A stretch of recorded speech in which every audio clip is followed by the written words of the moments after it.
It's hard to see through the smoke and mirrors of Hollywood, but every once in a while someone uncovers the real truth. Here are some evil lies celebrities confessed on live TV. You would hope that when you read an autobiographical book about someone, they would tell the truth. Well, we're not always that lucky. Author James Frey was once known as the successful writer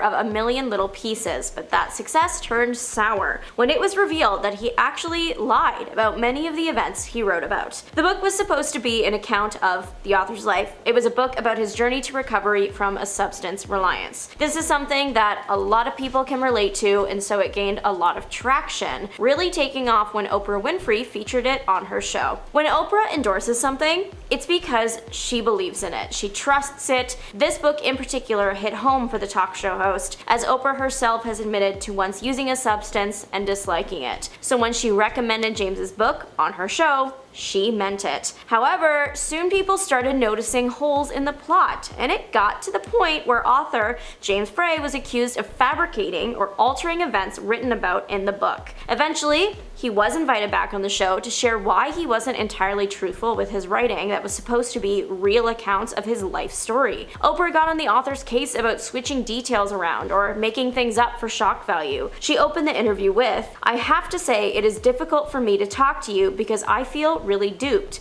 but more importantly, I feel that you betrayed millions of readers." A harsh statement, but herself and many who read his book certainly felt that way. The author claimed that he changed major details about people and events to simply render them unidentifiable. However, Oprah believed that he was simply just lying. She said the situation was embarrassing and disappointing for her. The conversation got a bit heated, to the point where today, Oprah has said that she slightly regrets how she handled it all, but not what she said. James Frey apparently ended up switching genres entirely after this. His days of writing the gritty realism of A Million Little Pieces are over, and he has instead moved to YA fiction, writing under the name Pittacus Lore. The world felt lied to when Jada Pinkett Smith revealed in an interview ahead of her 2023 memoir Worthy release that her and Will Smith weren't even married when he got himself banned from the Academy Awards. We all remember the Will Smith rocks Chris Rock at the Oscars, right? Well, it was clear that Smith did it because he was defending his wife. I mean, keep my wife's name out your mouth. Only if we take the memoir into account, Jada wasn't actually his wife at the time. Now, I don't mean to say that they weren't married. That actually wouldn't be true because they were married, however they were separated. The couple doesn't want to get divorced, so they are simply separated while keeping the married title. In the memoir, Jada revealed that when Will swung, the pair had already been separated for 6 years. It made people wonder if Smith reacted so strongly because he was dealing with the weight of that emotionally. No matter what, it makes that whole situation just feel so much worse than it already did. In the interview, the star also confirmed that the pair were living separately. Alec Baldwin's wife pretended to be Spanish for years, going so far as to speak with an accent and everything,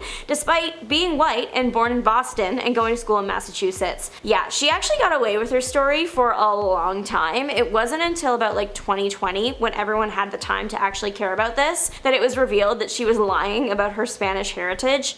Kind of. She claims that yes, while she might be white, she spent a lot of time in Spain, and that is how she adopted the culture. She was accused of having a fake accent. There was a pretty famous clip of her forgetting the English word for cucumber. Apparently, the city of New York has been well aware of her fake backstory and just failed to share that with the class. Robert Pattinson has a history of lying. It's more likely that every life story that he's ever told is a lie than not. My favorite lie of his comes from a 2011 morning interview he did on the press tour for the movie Water for Elephants. It's set at the circus, and I swear that's important. The interviewer asked Pattinson if he ever dreamed about being in the circus as a kid or just had good memories of the circus, to which Pattinson replied that he didn't because the first time he went to the circus, one of the clowns passed away. Of course, the interviewer was like, "Oh my god, what do you mean?" And Pattinson said that the little clown car exploded. It was terrifying and everyone had to evacuate. Obviously, the story sounds unbelievable because it was a lie.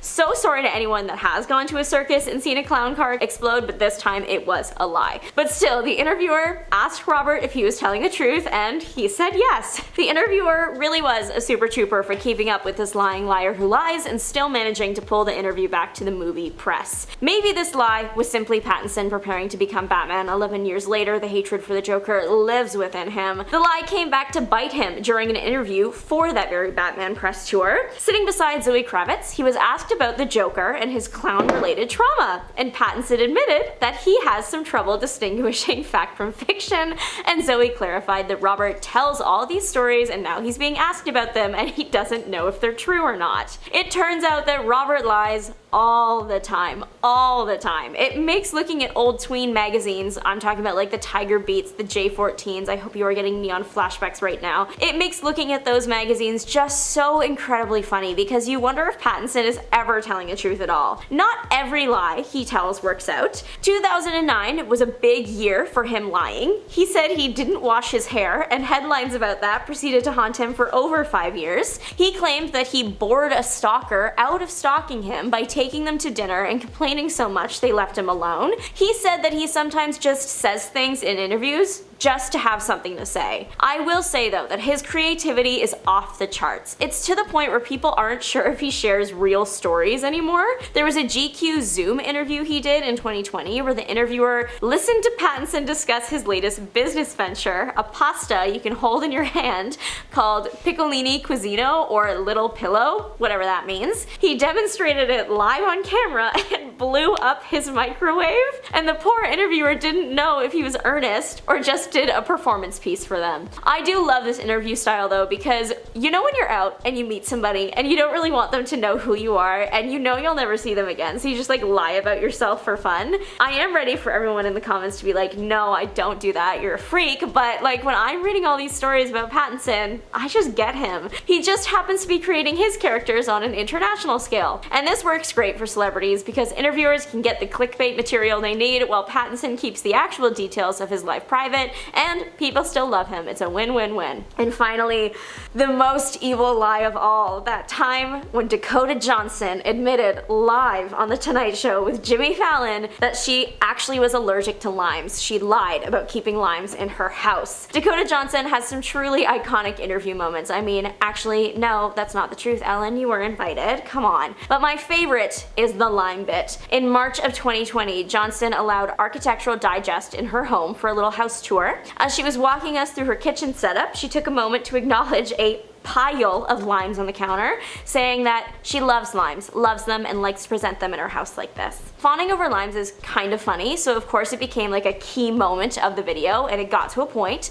Almost a year later, she zoomed into Jimmy Fallon, and he of course asked her about her seemingly lime addiction, to which she said she was actually allergic to limes. So why were there like 25 limes in her kitchen then? I'm so glad you didn't ask. Apparently it was set dressing, and they just put them there. And if you don't know what set dressing means, it typically refers to like movie sets or real estate even. It's people that come in and make a location look lived in. In this case, set dressing decided to do that with 30 limes. Thank goodness Johnson's allergy is mild. She didn't even know they were in there, and that could have ended really poorly. I'm guessing that the team is now going to be asking about allergies from now on. Johnson said that the reason she acknowledged the 35 limes was because they were just pretty hard to ignore, so she just lied. In a 2007 interview, Kim Kardashian denied the existence of an intimate tape. There's no tape. Ray J's not the kind of guy who would do something for revenge. There's no amount of money that could ever convince me to release any tape. Even if I had one, I don't need the money, she told Complex at the time. But then just a few months later, a tape of her and Ray J was released. I apologize for not publicly being honest, but no one wants to hope that that's the truth, and you hope that it will never come out, so I felt like at the time that's all I could have said, Kim said. So yes, there was a tape, and Kim sued Vivid Entertainment for ownership of the tape.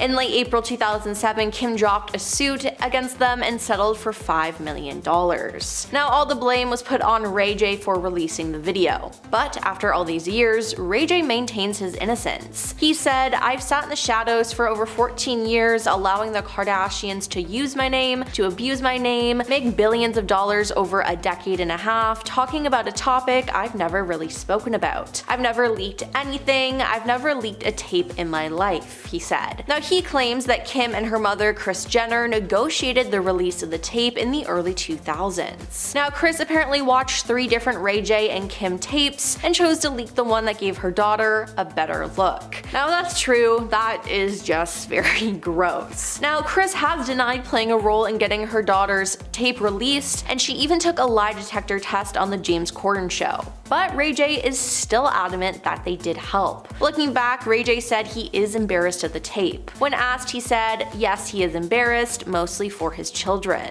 I have kids now, everything I did now when we have kids is just totally different. The whole thing is wacky. With my kids, I'm not okay, Ray J said. Now, we all thought this was done in 2007, but in 2022, there were rumors that there was another tape. In the end, Kanye West went and met with Ray J to get the rest of the footage, or so he says. Ray J said that all the intimate tapes were kept at Kim's house in a shoebox under her bed. I mean, this is all a lie. Since we first released this tape, this has been the biggest lie in the history of the entertainment industry, he said. They're not letting the world know that there are a bunch of tapes that we made, but they're not going anywhere because she has them all, Ray J said. So, was the whole thing with Kanye a lie then? I don't know, and I honestly don't know who to believe. Now, in 2013, Reese Witherspoon's husband, Jim Toth, was arrested for drunk driving. Reese was in the car with him in the passenger seat while also intoxicated. The police report said that Miss Witherspoon began to hang out the window and said she did not believe I was a real police officer, the arresting officer wrote. After she defied his order to stay in the car and started ranting about her right as an American citizen to stand on American ground, he handcuffed her and she went the full cliche, do you know my name? You're about to find out who I am. You are going to be on national news. Now Reese was arrested and charged of disorderly conduct due to this. She then later released a statement apologizing for her behavior to police. She said, I clearly had one drink too many and I am deeply embarrassed about the things I said. It was definitely a scary situation and I was frightened for my husband, but that's no excuse. I was disrespectful to the officer who was just doing his job. I have nothing but respect for the police and I'm very sorry for my behavior. Yikes, that is just truly embarrassing. Now, when she was a teenager, Britney Spears famously said that she was saving herself for marriage. Some people question this though, because at the time she was dating heartthrob Justin Timberlake. But Britney maintained that she was not intimate with him. Now that was until after they broke up and Justin told the truth. In a radio interview with Star and Buck Wild from 2002, Justin was asked whether he had been intimate with Britney and he laughingly replied, okay, yeah, I did it. Now this made many fans mad at Justin for revealing and bragging about this, but the heat was also put on Britney for not being as innocent as she appeared to be. Then to top it all off, just recently, Britney revealed in her memoir that she terminated her pregnancy when she became pregnant with Justin's child. It was a surprise, but for me, it wasn't a tragedy. I love Justin so much, I always expected us to have a family together one day. She then wrote, but Justin definitely wasn't happy about the pregnancy. He says we weren't ready to have a baby in our lives, that we were too young. She went on to describe the procedure as one of the most agonizing things I've ever experienced in my life. Now, it also was an at-home termination, as she didn't go to a clinic, as she didn't want anyone to find out. Now, not to mention, she also found out that Justin cheated on her with multiple people. Now, Mel Gibson has a whole list of controversies. The Gay and Lesbian Alliance Against Defamation, GLAAD, accused Mel of homophobia after a December 1991 interview with the Spanish newspaper El Paso, which he made a derogatory comment about gay people. Now, Mel later defended his comments and rejected calls to apologize, even as he faced accusations of homophobia. Then later, on July 28, 2006, Mel was arrested by Sheriff's Deputy James Mee of the Los Angeles County Sheriff's Department for driving under the influence, a DUI, while speeding in his vehicle with an open container of alcohol. But when he was arrested, he went on a disgusting rant just being extremely racist. Then in July 2010, he had been recorded during a phone call with his now ex-girlfriend and said some pretty horrible things that I cannot repeat. Now, due to that, he was barred from coming near her or their daughter due to a restraining order. His controversial statements resulted in him being blacklisted from Hollywood for almost a decade, which is good because he seems to have just like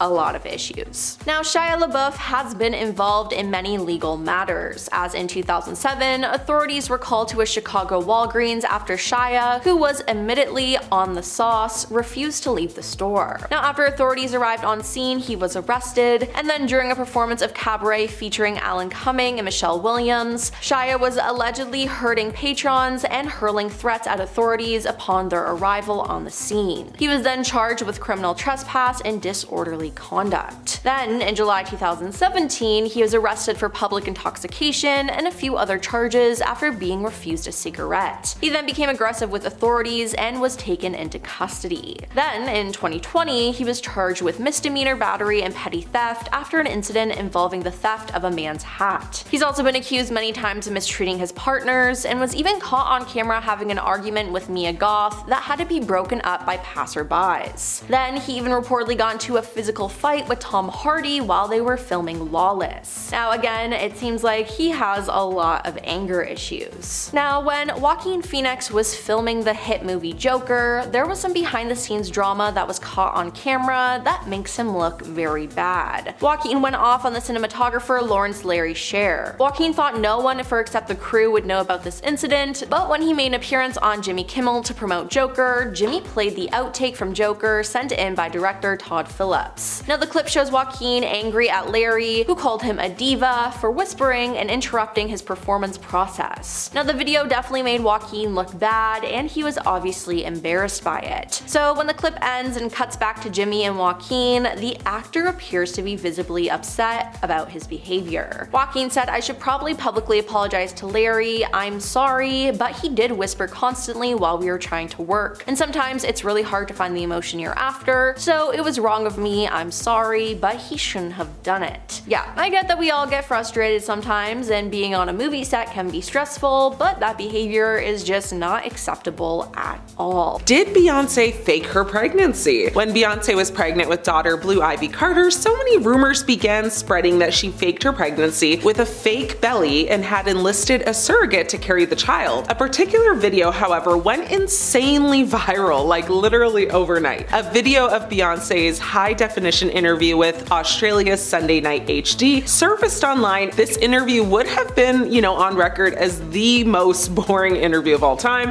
had it not been for the one moment at the start of the sit-down when Beyoncé took a seat and her bump, did something entirely different and kind of unnatural. So to explain, when she sits down, you can see her stomach deflating and folding in on itself. The stills and slow-mos of the disappearing bump were circulated online as people questioned, what was happening? Now, was Beyoncé wearing, different sized bellies to throw off the press as to how far along she was? Had she and Jay-Z, gone the surrogate route and her, deflating baby bump proved it? Or was it something else entirely that can or can't be so easily explained? Beyoncé's publicist, Yvette Noel Schur, was quick with it. She shot down the conspiracy theories almost immediately, telling E! News that, websites, blogs, and rumors suggesting that Jay-Z's wife is wearing a prosthetic or otherwise faking her baby bump are simply foolish and outlandish. Beyoncé addressed it literally only once, saying that was crazy. It wasn't even hurtful, it was just crazy. Where do they come up with this stuff? Meanwhile, her mother, Tina Knowles, took the talk very personally. She went on to say, "I thought it was very unfair and very cruel that someone would think that someone would be that diabolical to keep up a charade like that for 9 months. As a mother, it was painful for me to hear the crazy rumors, and I even had people ask me, which was so ridiculous. The only thing they could say about why it looked like her belly folded is that it must have been the fabric." One critic online pointed out that Beyoncé has been so secretive about her pregnancy, and that the only footage of her actually being pregnant was super grainy and not clear at all. Some fans, came to her defense saying that there was a pic of her on the beach, in a bikini, but honestly, the photo of her in the bikini, if she was pregnant, looked like she would have been about 4 months or less. So basically people were saying, the photo doesn't actually prove that she was actually pregnant. There were just so many conspiracy theories regarding why she might be lying. Many people thought she didn't want to ruin her figure, by being pregnant. Some people suspected maybe she couldn't have children of her own, and some thought, her and Jay were maybe adopting. However, none of this truly mattered when her daughter was actually brought into the world. Blue Ivy was born at Lenox Hill Hospital in Manhattan, New York on January 7, 2012. Her and Jay actually reportedly bought out the whole floor at the hospital in order to have privacy, even making people who, were already there leave. But that's another story for another time. All in all, this whole circus made Beyoncé a lot more open with her second pregnancy when she had twins Rumi and Sir. Personally, I think she didn't want the same, accusations and theories to surface again, so she kind of just said, y'all ain't playing with me today. You want a bump? Here it is. Is Beyoncé lying about her age? There have been several moments that have made people question whether or not Beyoncé is lying about her age. Matthew Knowles, her father, continues to use his daughter's name as a means, to staying newsworthy. This time though, it's adding fuel to the fire, or to the rumor mill, that the superstar is actually lying about her age. In an interview with Power 105.1's The Breakfast Club, Knowles, her father, says that Pink, the singer, is the exact same age as Beyoncé. Pink, however, is 45 and Beyoncé is, according to her, 43. Beyoncé's age has been, a source of speculation for years, complete with alleged birth certificate leaks and, celebrity sources. Gabrielle Union, who is 9 years older than Beyoncé, has said they were friends when they were teenagers, and apparently they even went to high school together, but the math ain't mathing there. While the difference between Pink and Beyoncé are only like a measly 2 years, by the time you're like closing down on 50, those years, apparently seem to matter. So, fudging the numbers early on makes it a little easier to simply stop at 43 and refuse to age any further. It's as if,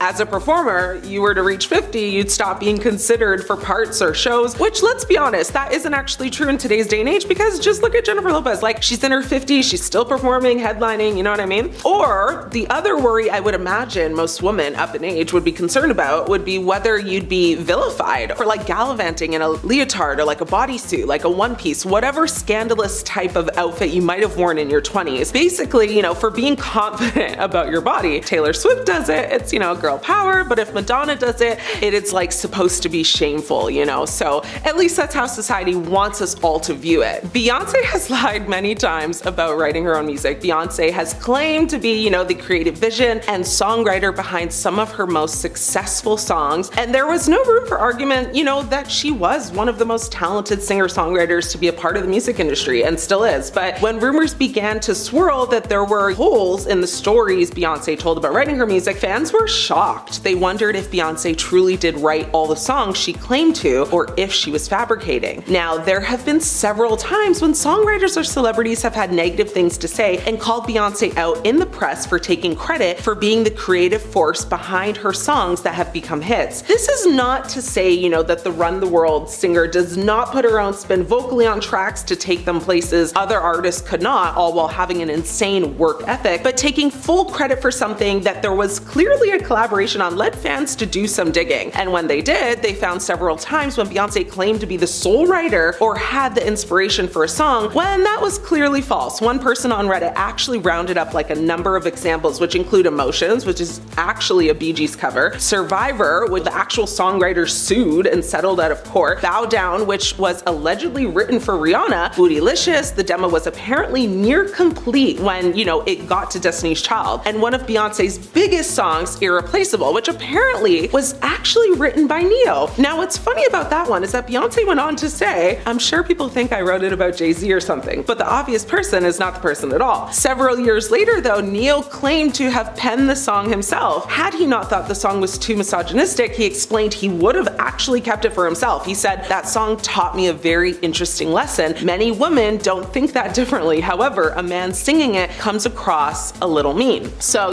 with many discrepancies coming up in interviews over the years when Beyoncé has claimed to be the driving force behind many of her hits, it is easy to see why fans wonder how much Beyoncé has written herself, what she has collaborated on, and what songs were just written for her. There's no denying the talent Beyoncé has, and no one is discrediting, her vocal and performance abilities, but many fans and critics alike think that she should give all the credit, not just to herself. In fact, it's just a song that maybe she's collabed on with one person, online even saying, unless Beyoncé specifically came up with an idea for a song or contributed vocals to it, she should call herself an artist instead. Another person chimed in and said, for some reason we have this idea that singers have to also write their own music to be considered artists, but telling a story with your voice and entertaining people with your performance is a whole other skill set. I think at the end of the day, just give credit where it's due to avoid these type of, controversies, or stay as low-key as possible and don't extend your part. The Daily Daily Mail reports that the Jenny from the Block singer and Air director met up January 5th, aka Golden Globes Day, at Affleck's home.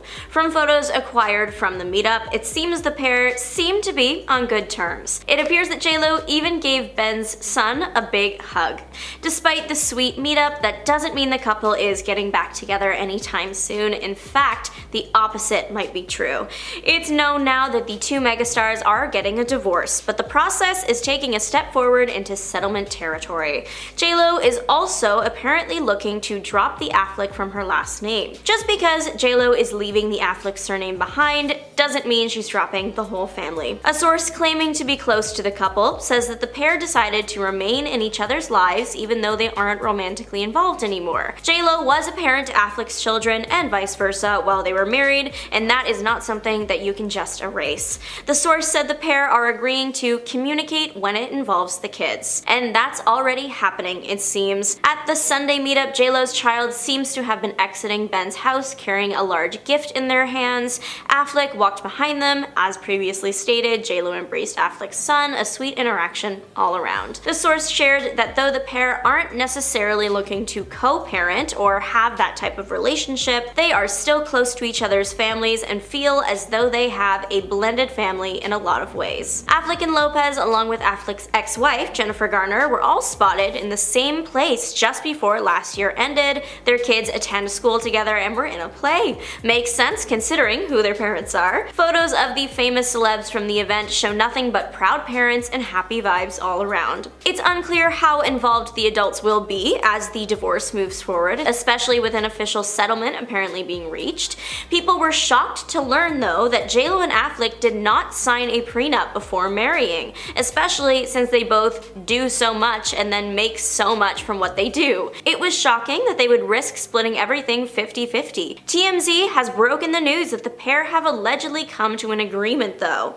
TMZ reported some of what was presumably on the table through what each party is apparently set to keep. Affleck's stake in Artist Equity, the production company that he and BFF Matt Damon created in 2022, about 4 months after Affleck married J.Lo, that is sticking with its founder. The company has had a successful run so far with films like Air and Unstoppable, the latter actually featuring J.Lo, which, speaking of, J.Lo has a number of individual success stories from the marriage, like her romantic comedy, Marry Me, which I actually saw in theaters, had a great time, her self-produced musical album movie and documentary about said movie, plus a few other film endeavors that she is keeping. It all boils down to the easy idea that whatever the person earned, they get to keep. But there is one thing that they did share, and that was their house. Now, I wasn't in the room with their lawyers, and all the details are confidential, so I have no idea exactly how they're dividing up that $61 million mansion, but TMZ claims that an agreement has been reached, so there is that. As of right now, the house is still on the market, so we will have to wait and see exactly how it all proceeds. Apparently, the whole situation was mediated by Laura Wasser, and she clearly did a great job. As it stands, neither party is due to pay spousal support to the other. But is an amicable agreement really that shocking? From photos and clips of their recent meetups, it's clear the former couple are still very civil with each other, some might even say friendly. It's clear there's still affection there. Plus, they both had successful years well together. Why not just let the other person keep what they made? Allegedly, they even met up at the tail end of last year to exchange holiday gifts. The divorce was filed back in August, and it appears everything is almost in order, and now they're just waiting for the official finalization date of February 20th, roughly 6 months after everything first started. The source close to the couple shared that due to their history, Affleck and Lopez will always have a mutual respect for one another. New footage has dropped of J.Lo that has people whispering that Jenny from the Block has made a deal with the devil. I know that is probably not what you were expecting to hear next, but here we are. The clips emerged around November of last year, right in the middle of the whole divorce with Ben Affleck's situation. You know, going through a divorce is known to be a difficult thing, but take one look at J.Lo and you would never guess. Seriously, the woman is glowing and looks stunning in literally every red carpet appearance, every paparazzi picture, and every selfie. Of course, that leaves people to draw one conclusion as to how the artist is getting this stunning image. Spoiler, it's not financial security or a dedicated support team, but that she must have made a deal with the devil. Celebrities being accused of demon dealing, is that new? No, unfortunately not. Conspiracies rule the internet. But at least this time, the viral tweet first making making the demonic claim appears to at least be a joke. J.Lo appeared at the LA premiere of Wicked in a glittering gown. She looked incredible. Popular Twitter celebrity updates account, PopBase, shared a clip of J.Lo posing on the red carpet. The tweet was viewed millions of times and had thousands of engagements, but one stood out from the rest. A quote tweet that read, "She traded her vocals for eternal beauty and hasn't looked bad a day since." Now listen, the context to this tweet is people like to be mean to J.Lo on the internet after they found out that many of her tracks feature vocals from other performers that J.Lo either claims to be her own or she just doesn't clarify that the main voice isn't her. Then there was also the cancelled tour and a series of memes spawned from her This Is Me Now situation documentary, especially since so many celebrities turned down appearing in them, and some that did appear in the movies seemed more confused than anything else. And then there was the whole misunderstanding where it looked like J.Lo had asked longtime friend Derek Huff to move his wedding around to accommodate her movie. Point is, there is a lot that has happened regarding the singer over the past few years, and roasting J.Lo just seems to be an internet pastime right now. But there is one thing that the people cannot touch, and that is her look. J.Lo truly always looks good. A positive, ongoing comment about J.Lo is that you will never catch her looking ugly or broke, and that has been proven true time and time again. Even when there is so much seemingly going on with the star personally, she's always glowing. So it must be a deal with the devil. Of course, what's the real secret to J.Lo looking 10 out of 10 all the time? What is she hiding? It's clear the star is naturally beautiful, but that is enhanced by a glam squad and, as many people speculate, cosmetic procedures. J.Lo has said publicly that she prefers to age naturally and isn't one to run and get a lot of work done, but not everyone believes her. Some have accused the performer of getting major surgeries. One person even accused her of using her family's genes to get a vampire facial, seemingly implying her eternal youth comes at the expense of her own youths, which that is definitely a sentence someone has typed about her. I almost missed the initial devil accusation. Generally, people seem to believe, including some aesthetic doctors, that if J.Lo has had work done, it is often subtle and expertly performed so that she never has a jarring transformation, so stuff like Botox or fillers. The most common major procedure people believe to have happened to the star is a nose job. Apparently her nose was originally slightly wider when she started out her career. Now there is technically some truth behind that rumor. J.Lo confirmed getting a nose job when she was younger, but that was more medical than anything else to fix a deviated septum. Is J.Lo hiding other cosmetic procedures? Well, that is unclear, as is her involvement with the leader of the underworld. But if I had to hazard a guess, I think that J.Lo's youthful glow can be attributed to confidence, well-placed cosmetics, lighting, and maybe a cute Instagram filter every once in a while. Starting off, we have to talk about his current relationship with his daughter, Suri Cruz, who is now 18.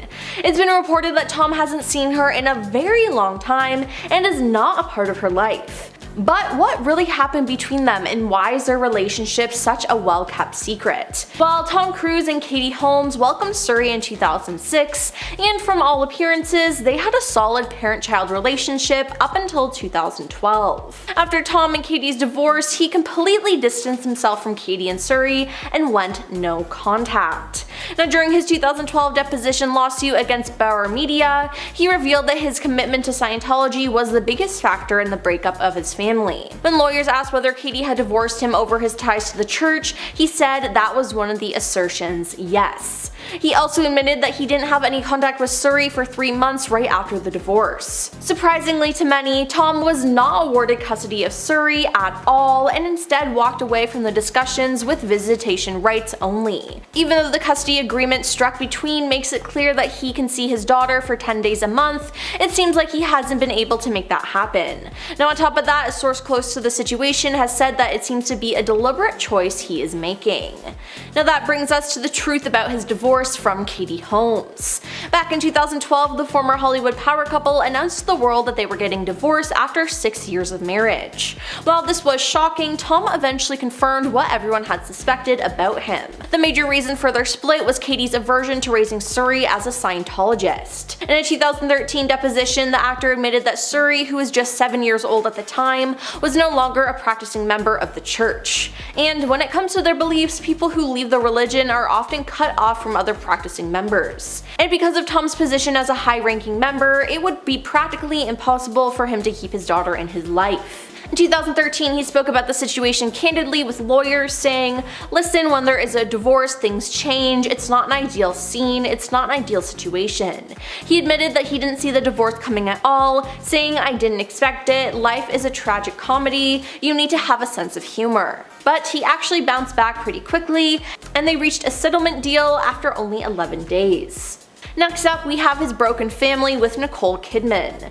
While Tom and Nicole were married, they adopted 2 children, Isabella and Connor, and when they split, Tom did his best to convince them to cut their mother out of their lives. That's the shocking allegation that Sam Domingo made in 2019, claiming that Tom made the decision to disconnect from Nicole and have his children disconnect as well, claiming that Isabella and Connor weren't given a choice about it and were totally brainwashed. So, what are his grown-up kids doing now? Well, in 2018, Katrina Reyes claimed that Connor was living in a church-owned hotel under constant surveillance. She said they'll have him on a course and do some auditing, he can't go out and party and drink, and he'll be on vitamins and juices. As for Isabella, the underground bunker uncovered in 2019 that she starred in a promotional video encouraging members to intern as auditors at the church's London branch. She said, "I became the annoying girl in the org who would just talk endlessly about how incredible training is and how phenomenal the internship is. Thank you to my dad for everything." So clearly both of them are still close with Tom but have completely disconnected from Nicole. Now you might be wondering, how does Hollywood really feel about Tom Cruise? Well, that brings us to our next point, as he was exposed for secretly trying to convert other celebrities. Devoting your life to a faith is one thing, but trying to coerce other A-list celebs into doing the same thing sounds a lot like trouble. When Seth Rogen went on Howard Stern, he talked about spending the day with Tom Cruise and director Judd Apatow. Now Seth was telling jokes and said, "I think the pharmaceutical industry is making me look bad," to which Tom responded, "It's like with Scientology, if you let me just tell you what it is really about, just give me like 20 minutes to really tell you what it's about, you would say no effing way, no effing way." Now Seth said that this made him feel really uncomfortable, as it seemed like Tom was constantly trying to steer the conversation towards his religion at every chance he got. Luckily Judd was there at the time and said, "I feel like we're good, let's just talk about movies and stuff." Now at that point, Seth told Howard that he was extremely relieved, because if he was there alone with Tom, the situation may have panned out differently. Now all this makes you wonder about his behavior behind closed doors, which is what Leah Remini exposed in her memoir, Troublemaker. On one occasion, Leah claimed that Tom shouted at his assistants because he wanted to make cookies, but he couldn't find the pre-packaged cookie dough. In the book, she claimed that he said, "Guys, where's the cookie stuff? God damn it. Can I just get the stuff for the cookies, guys? Get in the effing present time. It's what you need to do." Now to her, Tom seemed like a child who had never been told no, and that he screamed at his assistant. Now in her book, Leah also made some shocking allegations about several well-known Hollywood celebrities. In fact, she recalled a time that she and her husband, Angelo, spent time at Tom's Beverly Hills mansion, where he invited a group of well-known Scientologists and other celebrities, including Will and Jada Pinkett Smith. He announced to all guests that he wanted to play hide and seek and pressured everyone to join in. And when Top Gun Maverick came out, Leah cautioned fans about supporting him, saying that, "Don't let the movie star charm fool you, and no, I will not watch the movie, nor will I ever support or approve this scam of a man." So she's clearly not one to forgive or forget. Now speaking of outbursts, did you know that Tom was also caught yelling at crew members? In December 2020, The Sun published leak audio of him yelling at his Mission Impossible 7 staffers after social distancing rules were broken on set.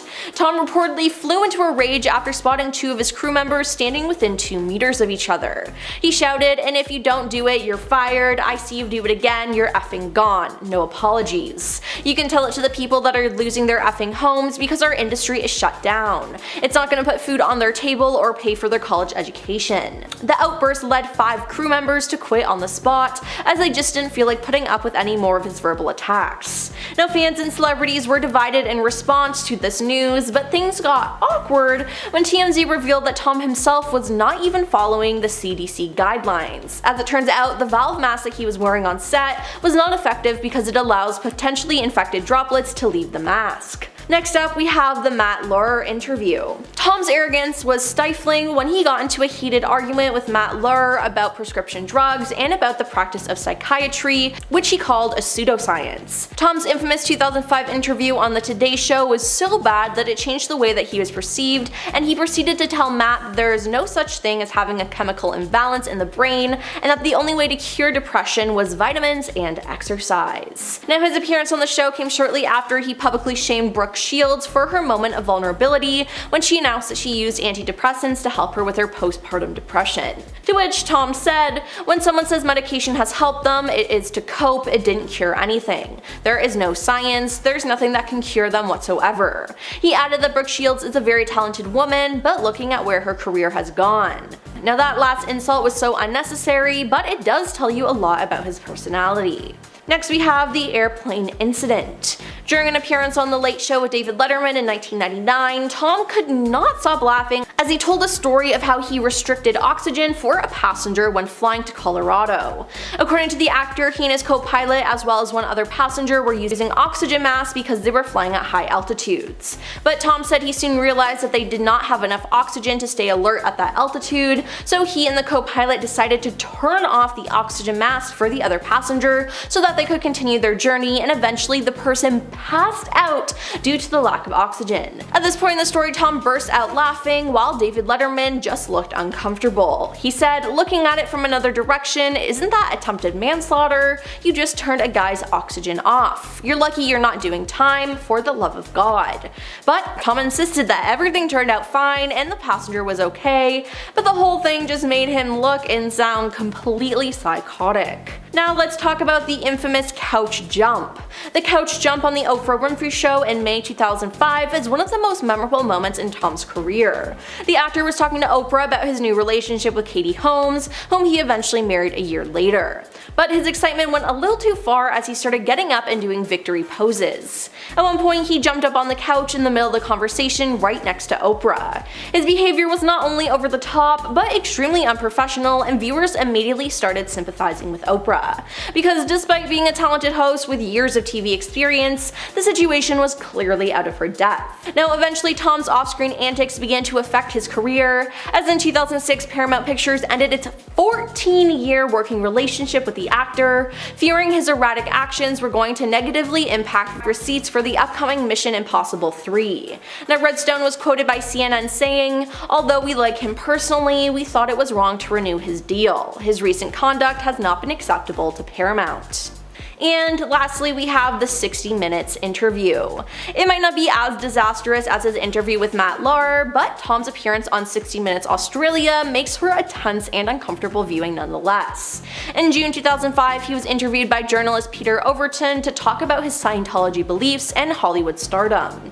Now, during the interview, he asked a series of questions about his ex-wife Nicole Kidman, and the pair divorced in 2001, have 2 children which have become estranged from Nicole after their divorce. Now, eventually Tom felt that the questions had gone too far and chastised Peter for asking them. He said, "You're stepping over the line now. You're stepping over the line. You know you are." When Overton said that he was asking questions that the public wanted to know, Cruz replied, "Peter, you want to know. Take responsibility for what you want to know, don't say other people. This is a conversation that I'm having with you, right? I'm just telling you right now, okay? Just put your manners back in." Now, Peter apologized so the interview could continue, but years later in 2020, he said that he didn't regret asking the question. Kim Kardashian recently shared how she makes sure her kids aren't finishing all their Halloween candy. In an appearance on Jimmy Kimmel Live ahead of her American Horror Story Delicate Part 2 finale, the 43-year-old reality star and entrepreneur shared with Kimmel what it was like growing up next to Madonna in her childhood and adult years, and what it's like trick-or-treating with the Material Girl singer. Kimmel's like, "I would imagine this is like a celebrity neighborhood, but like, you've got good candy, right?" Kim was like, "Yes," and then Kimmel was like, "Madonna allowed her kids to eat candy? She seems very healthy." And Kim was like, "Yeah, absolutely, she's very healthy. But I mean, I take it and then I throw it away, or I donate it."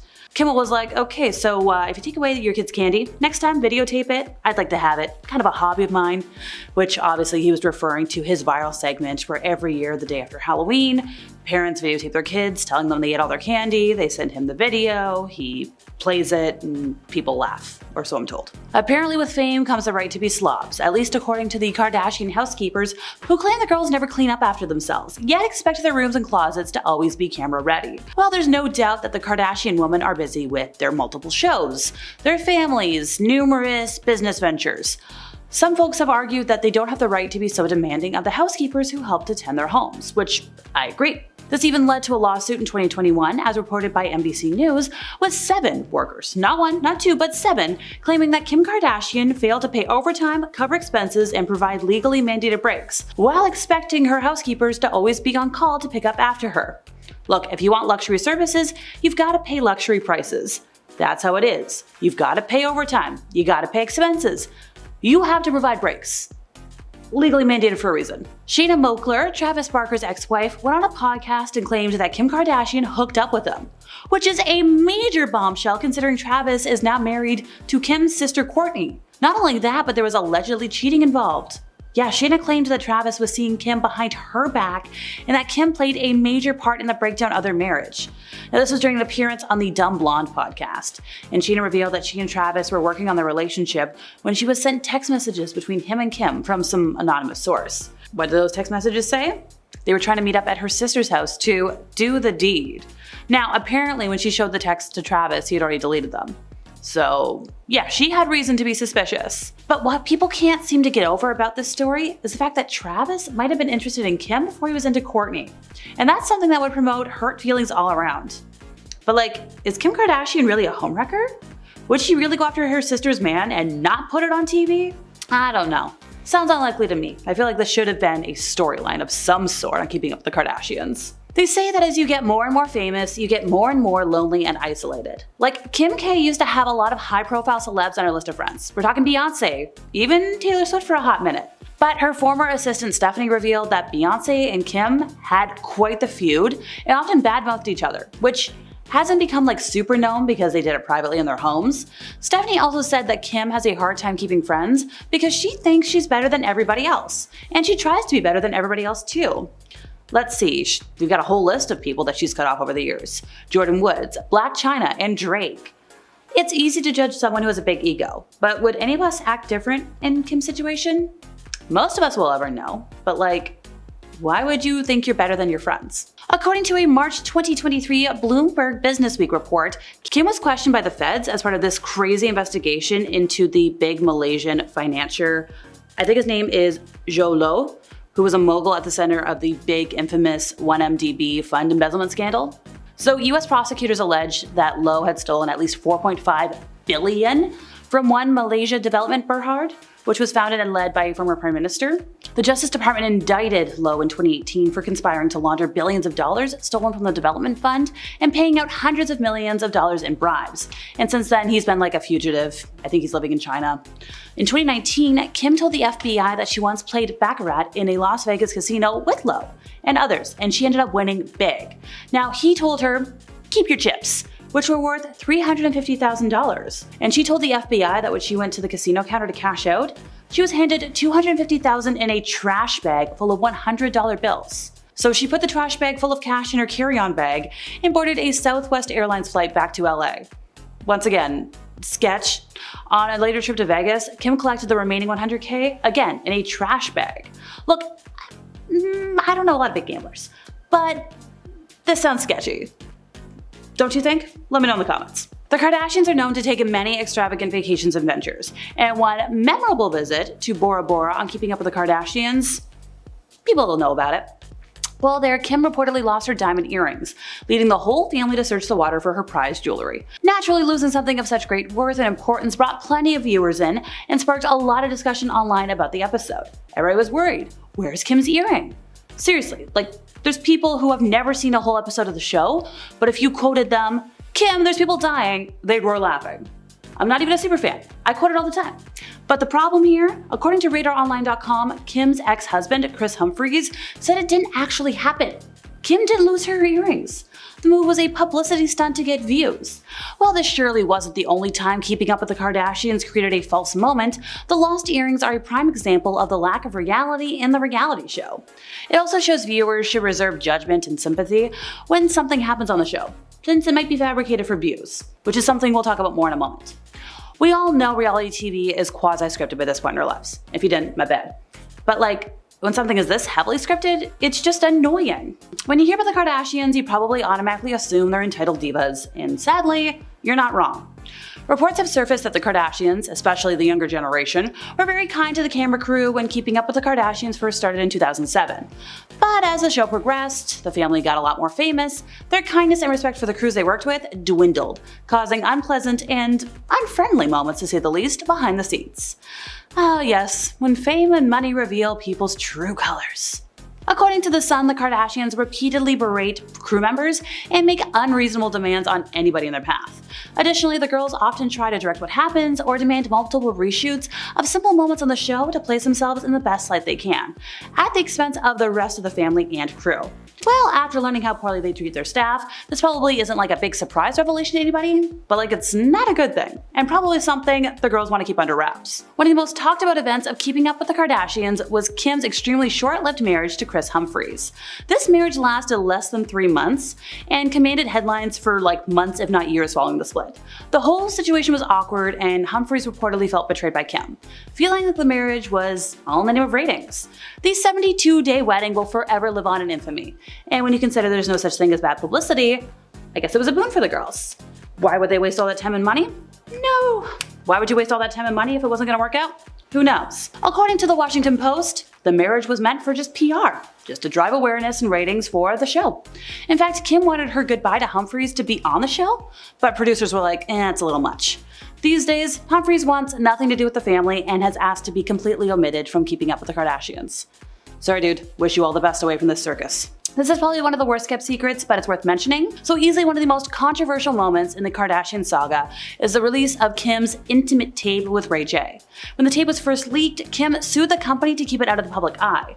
But a lot of folks have pointed out that Kim has made an impressive $5 million from the home movie. And it's possible that this leak was a publicity move. In fact, Ray J himself said it was Kim's mom, Kris, who actually released the tape. A lot of people believe the release by Kris was meant to drive attention to the family, and it worked. Only 6 months after the tape was leaked, Keeping Up with the Kardashians premiered with strong viewership. For her part, Kris did do a lie detector test on The Late Late Show with James Corden and said she had nothing to do with the leak. But who's gonna trust a lie detector test on a talk show? Also, who trusts James Corden? As one might expect from a reality TV show these days. Yes, I've already said it, not everything you see is real. And a lot of the events on Keeping Up with the Kardashians were staged, including Kourtney's vicious vocal battles with Scott. It's just bonkers. According to the New York Daily News, once the camera stopped rolling, the duo would laugh about the filmed fights and the drama, and they would discuss how it would drive viewership up.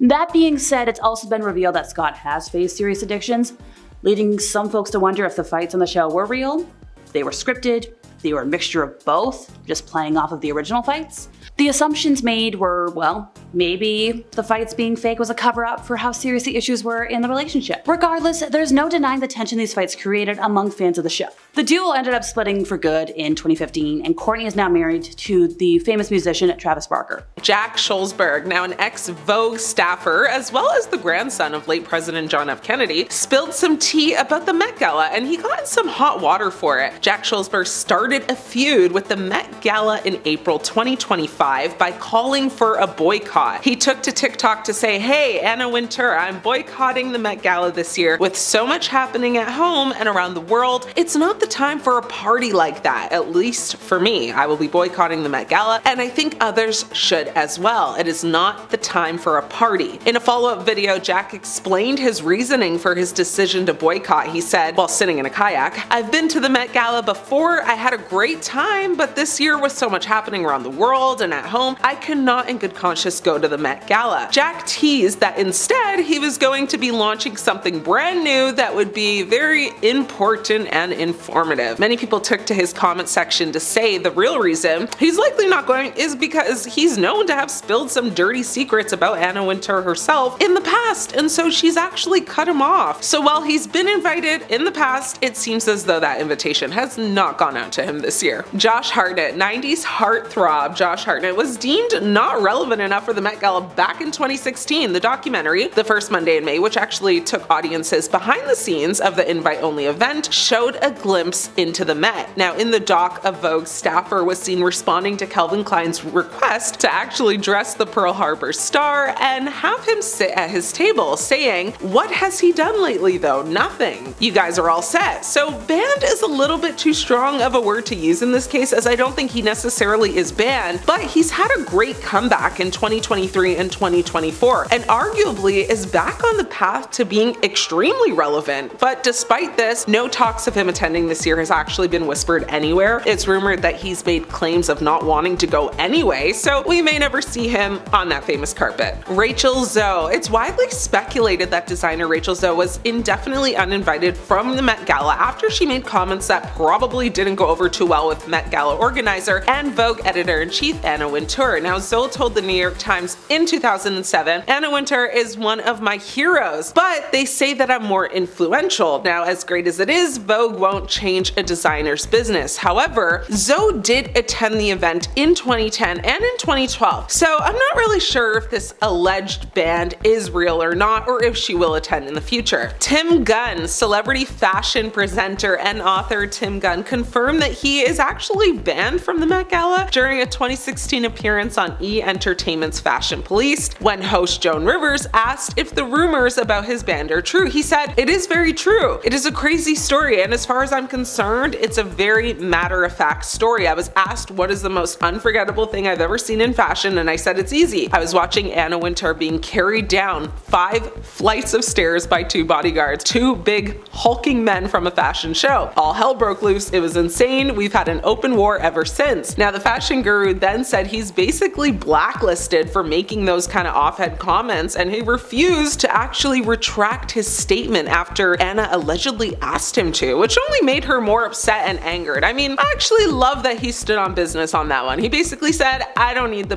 Met needs me, and it's above me now." Lily Reinhart has nothing but hate for the Met Gala. Riverdale star Lily Reinhart attended the Met Gala in 2018, 2019, and 2021, but later speculated that she won't be invited back after criticizing Met Gala royalty Kim Kardashian over her comments about committing to an extreme diet to fit into that Marilyn Monroe gown she wore back in 2022. Reinhart told W Magazine in 2022, "I don't think I'll be invited back. I said a certain something about a certain person in a certain dress." Lily Reinhart has no shame calling out celebrities who have been promoting unhealthy habits, even if it lands her in really hot water. She also said in a statement, "When someone is talking about, disordered eating or promoting unhealthy habits, that's where I have to step in." Without naming her, Reinhart criticized Kim Kardashian's ignorance in promoting her very harmful Met Gala crash diet. Comments through an Instagram story she posted, she said, "To walk on a red carpet and do an interview where you say how starving you are because you haven't eaten carbs in the last month, all to fit in a bleeping dress? So wrong, so effed on 100s of levels." She continued to say, "I'm thinking, you're hurting me and you're triggering me, which means you must be triggering millions of other people who are hearing what you say. It gets me in hot water, but I guess I'd rather be in hot water than just be someone who doesn't stand for anything." So while Reinhart confessed how horrifying it is to see her name,